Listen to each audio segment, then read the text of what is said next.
Welcome to another episode of Morning Mojo with me, Shane Solomon. I'm super delighted to welcome on the sofa this morning here, Ross Jackson-Hicks from Man Down. It's a pleasure to have you with us, sir. You're looking well. Thank you very much. Thank you. And yourself? Well, on top of the world, looking down on creation as always. But not everyone is like that. So that's the reason for this podcast, is to kind of inspire people, motivate people who might be getting up in the morning just looking for that little nugget that's going to help them on their day. They might be having a bad day, a bad week, bad month, bad year, whatever.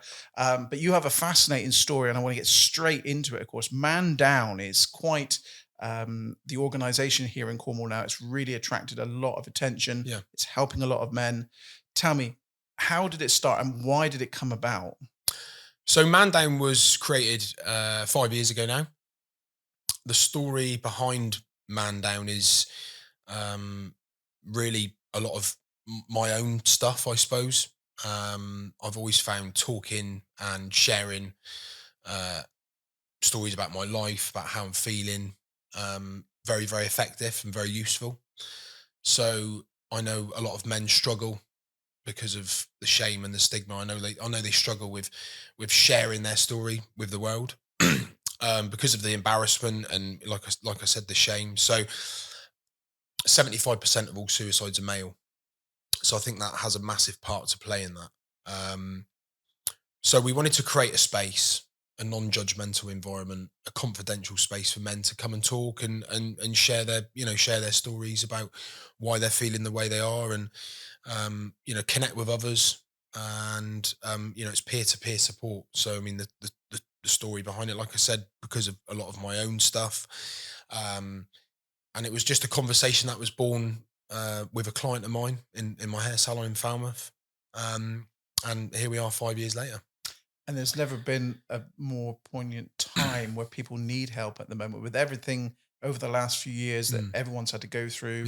With the pandemic at the time, that was a new thing for all of us. Of course. And that brings a lot of negative vibes and things like that.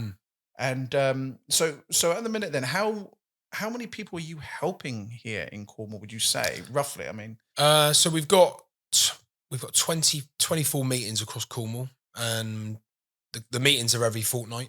So on average, we get between 10 and 20 members each meeting. So we're reaching a lot of people fortnightly. I mean, there's meetings every night throughout the county. So I think we've probably welcomed over sort of 2,500 members now into the organisation, into our community that we've built. Yeah. So what inspires Ross daily then? What kind of fires you up now? We'll talk a bit about your backstory in a minute, but right now, where you are in life, what inspires you daily? What inspires me daily? I think the community that we've built up within Man Down, the people that we meet day in, day out, they inspire me to continue doing what we're doing. The fact that they get up every morning and continue doing what they're doing, even though they're feeling, worthless and not like they deserve to be here. Seeing people connecting with other men and sharing, their stories, and just progressing through life, taking it one step at a time. That really inspires me. It gives me a good bit of fire in my belly. Nice. Yeah. Now, I said at the opening of the podcast that you're looking well. Now, thank you. If you wind the clock back, of course, your story's not always been unicorns and rainbows. No, absolutely not. No. So if you don't mind, just so people can relate, and that not everything's fantastic all the time, what would have been your kind of darkest point then, if you don't mind sharing a bit of that? No, absolutely not. I think my darkest point, my darkest stage was certainly around about 12, 13 years ago. I was drinking heavily.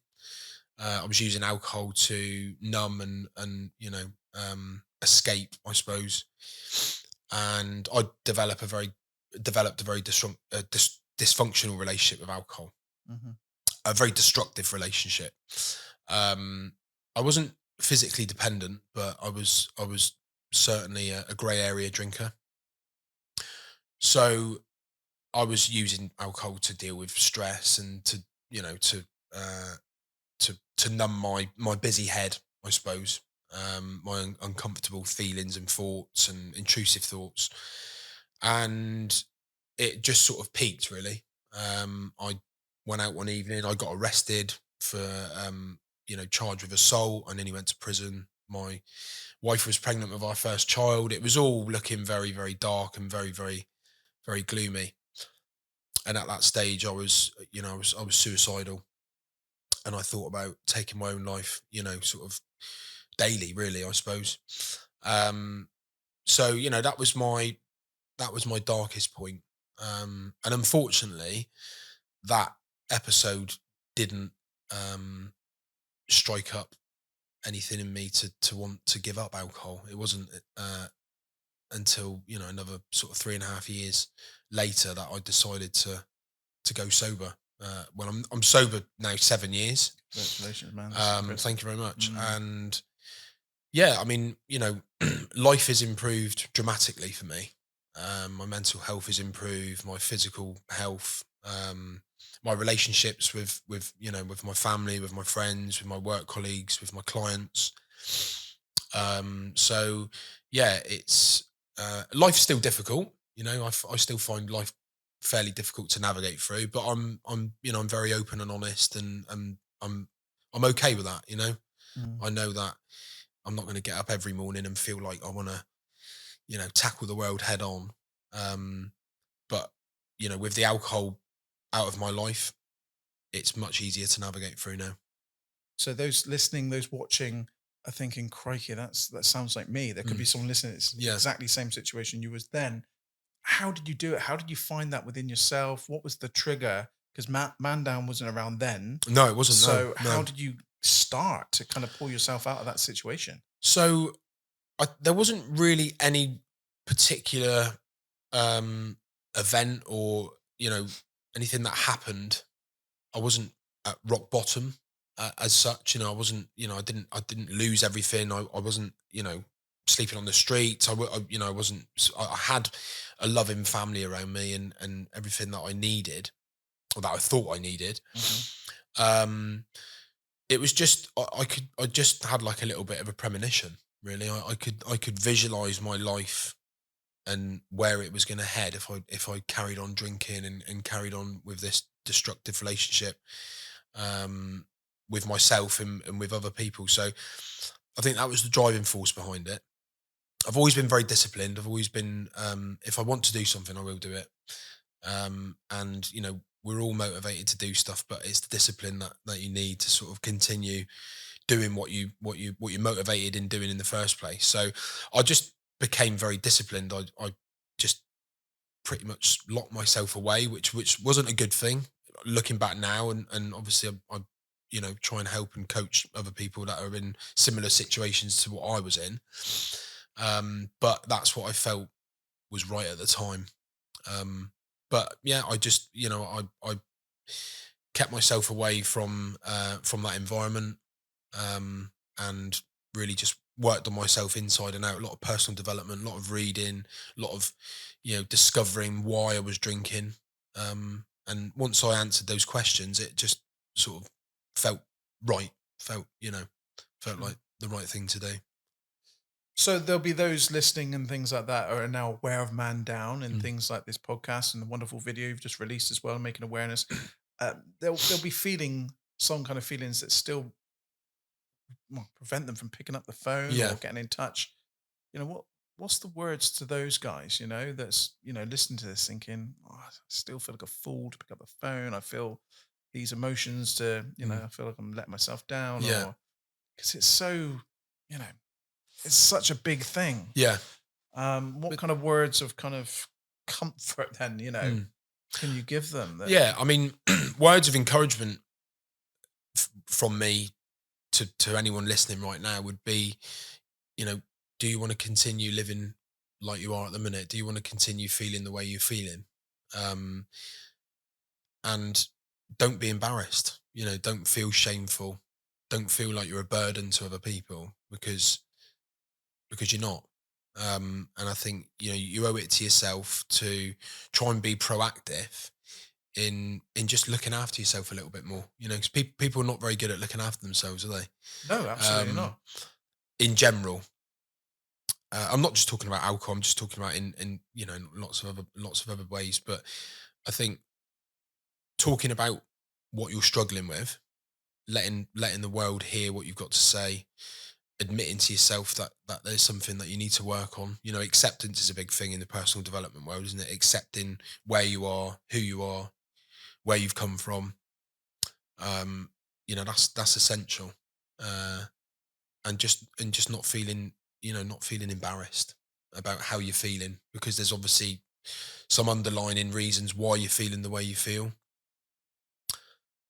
So yeah, just get in contact, send us a message, send us an email. The meetings are free to attend. There's no need to book. It's all very confidential.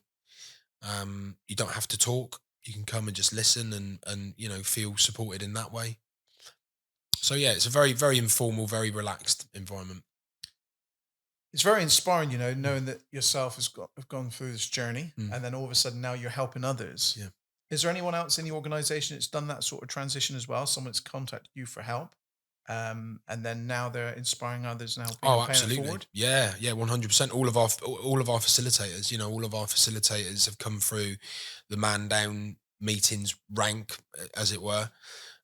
So they've been in that chair. They've sat in that meeting for the first time. They've had to build the courage and come into that meeting, share with others, and then obviously they've shown really strong signs of wanting to help people and support people and that peer support. So all of our facilitators are all our supermen. They're our real sort of backbone to Man Down. Without them, we wouldn't be as successful and as effective as we are.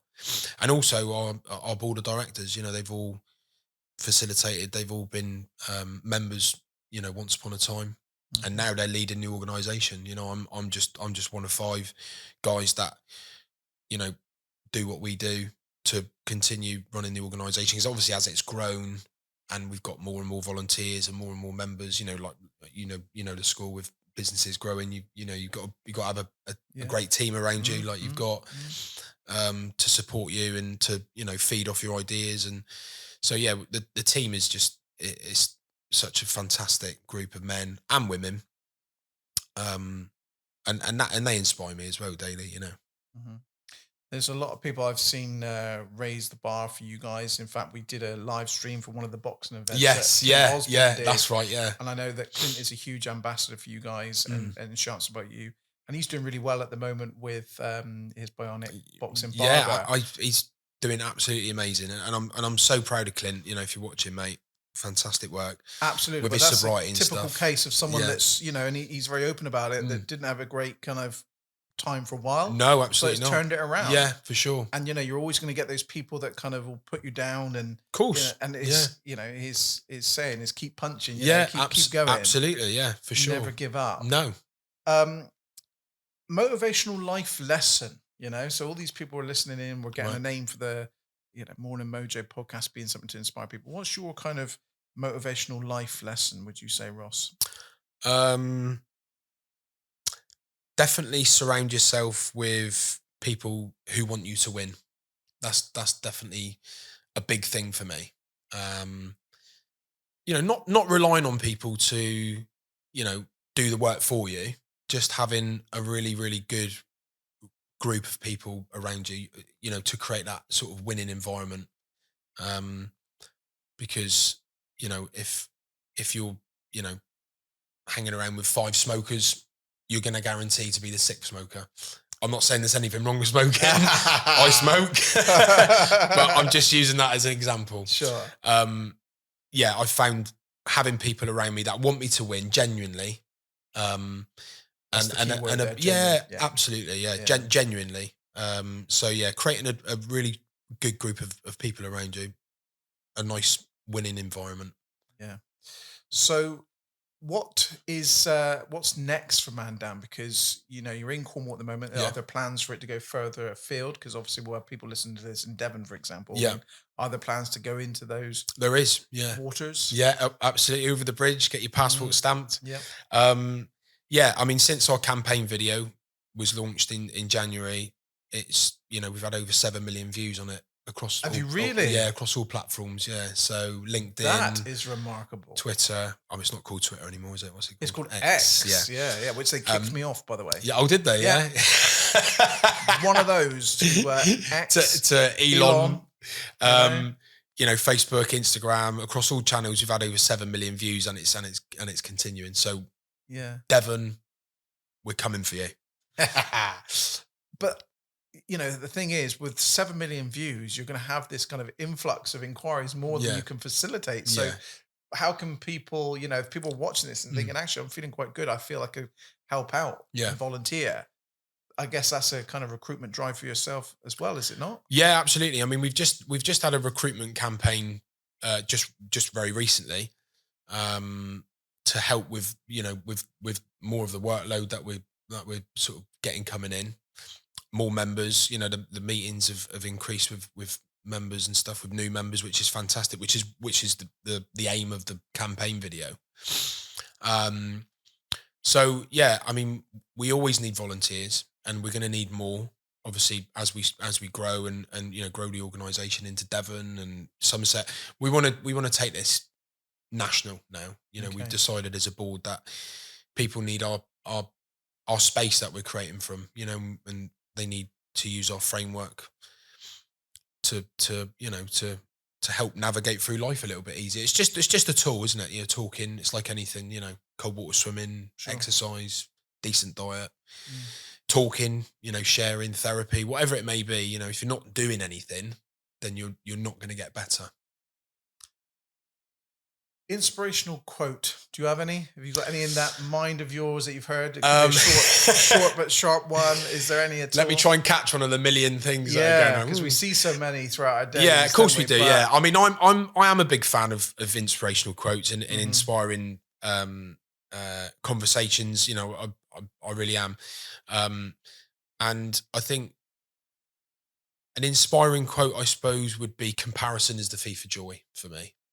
Because of the way the world is at the minute. Yes. Social media, people getting really, really sort of tied down with how they think their life should be, how they think their life should look. There's nothing wrong with manifesting and wanting, a better life. That's great. But, sitting on social media thinking that you should, that you deserve a different life, that you should have all these nice things and, and comparing yourself to other people, you're never really in that moment, and it is the thief of joy, because you're constantly wanting something else. You're reaching for that thing that you think is going to bring you happiness, whether it's a nice car or a nice house or, a nice watch or whatever it may be.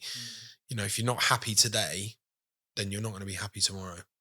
And that's got to come from within, isn't it? So absolutely. That is absolutely amazing. I like that. I like that a lot. And it's so true. And social media is rife for that, where everything looks amazing. And I'm kind of guilty of it in a way where, I do portray my best life on social media, and people don't tend to see the kind of the negative bits of Shane Solomon, because, I choose to kind of focus that energy to be good. Of course. But you're doing good things. You're doing fantastic things. That's very kind of you to say. But I like to leave people with this bit of advice, and that is that, at the end of the day, we get paid, by the value that we add to the marketplace. Absolutely, cool. And it's as simple as that. Yeah. So, it's all directly in proportion of what value you get, reap what you sow, things like that. So I'm a big fan of, doing good, which you guys are doing, and there's no, surprise that you're growing and it becoming an absolute machine for wonderful people and guys out there. Yeah. Ross, look, I knew this was going to happen. I just want to keep talking to you, but hopefully we'll get you back again. Yeah, cool. But just for those people who want to get in contact with you, the best easy way is? So, via our website, social media, send us a message, email, connect with us in whichever way you feel comfortable with. And we will get you along to a meeting. We'll get you come in to meet the guys and getting involved with the environment that we've created. It's very, like I said, it's very informal. It's, it's chilled. It's a nice environment to be in. Awesome. Well, you're doing amazing things. Thank you. And your team. Likewise. Oh, mate, it's all good people. If we can just do that and leave each person that we connect with each day with the impression of increase, that they feel that they, they can bet themselves. That's what this is all about, you know. And if we reach one viewer or listener that absolutely helps them with this, that's what we're about. That one man. Exactly. If we've saved someone's life, one person, we've done our job. You have indeed. Well, there you are. Make sure you connect with this wonderful man, Ross, and the wonderful work that they're doing at Man Down. My thanks, as always, goes to Megan and Jay, who's produced this wonderful podcast for us today. My thanks also to the Referral Club as well. The Referral Club has sponsored this podcast to make sure we're able to bring it to you. It's the kind of number one card you need to do business in Cornwall and beyond. Get preferred rates and discounts amongst many businesses. So a massive thank you to yourreferralclub.com. Check it out. Until next time, for myself and Ross, we'll see you soon.